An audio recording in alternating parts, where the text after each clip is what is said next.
Hey everyone, welcome back to Quinn English Yoga.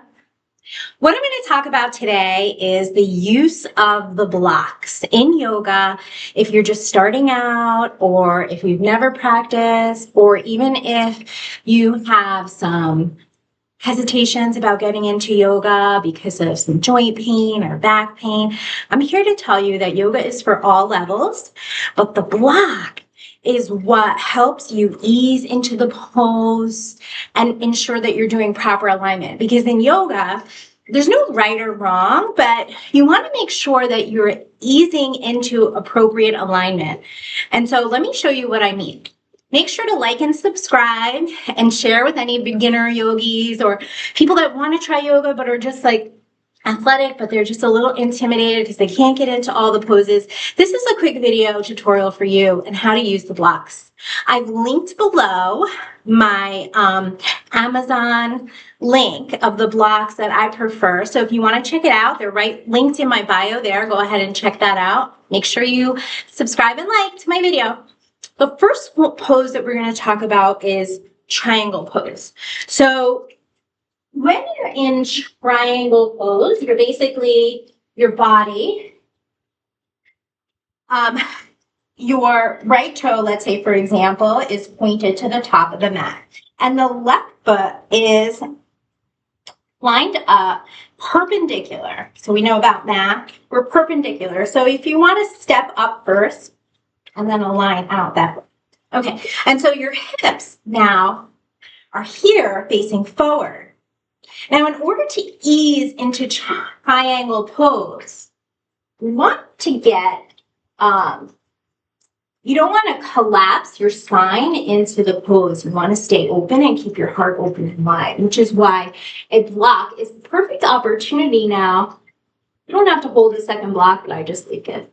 So now my triangle, whereas if I were struggling to get to the earth, you see how my heart starts to lean forward to the earth. We want to, and I just heard like my whole back crack when I did that. So you want to try to find the block. And then as you go, right, eventually maybe this is appropriate. Maybe you can get even lower as you progress.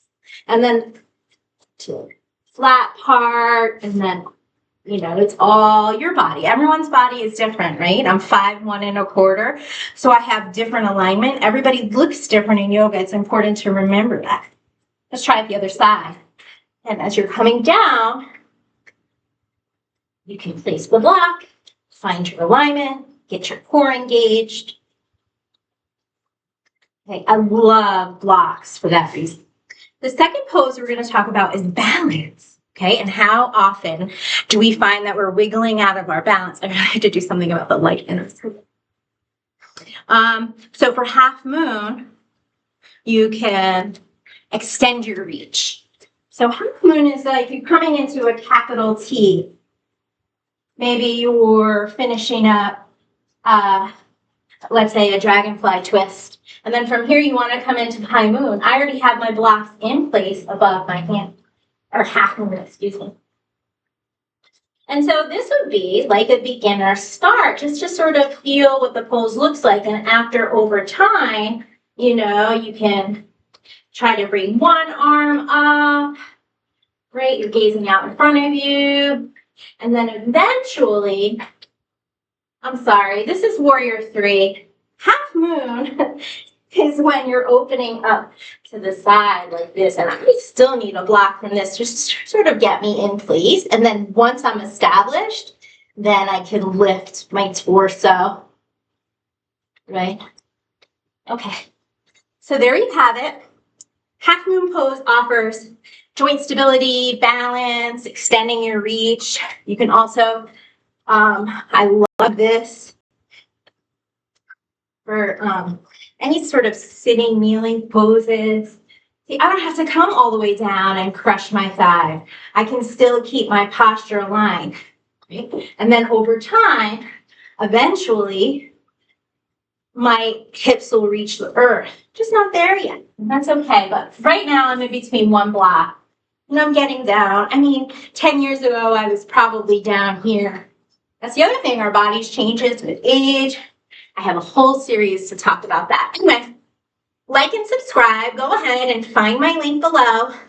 I think you're great. Namaste. Thank you for joining me. Have a great day, everybody.